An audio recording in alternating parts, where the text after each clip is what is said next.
ଉପରକୁ ଆସନ୍ତୁ। ଦୀପ ତ ଜାଣେ ନା ଜଳିବାର ଦୁଃଖ, ଦେଇଥାଏ ଖାଇ ଆଲୋକ। ଫୁଲ ତ ଜାଣେ ନା କେତେ ତା ଆୟୁଷ, ଦେଇଥାଏ ଖାଲି ମହକ। नमस्कार, ମୁଁ ଅନିତା ପଣ୍ଡା ସରକାରୀ କ୍ଷେତ୍ରପାଳ ମଣ୍ଡଳ ଉଚ୍ଚ ବିଦ୍ୟାଳୟର ମୁଁ ଜଣେ ସହକାରୀ ଶିକ୍ଷୟତ୍ରୀ।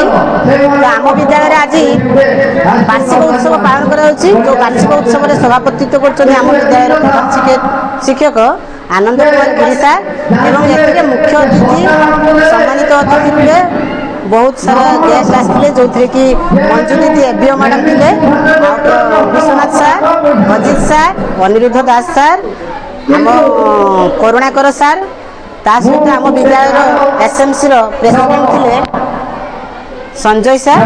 ସମସ୍ତେ ଆଜି ଏହି କାର୍ଯ୍ୟକ୍ରମକୁ ସୁଚାରୁ ରୂପେ ପରିଚାଳିତ କରିଥିଲେ।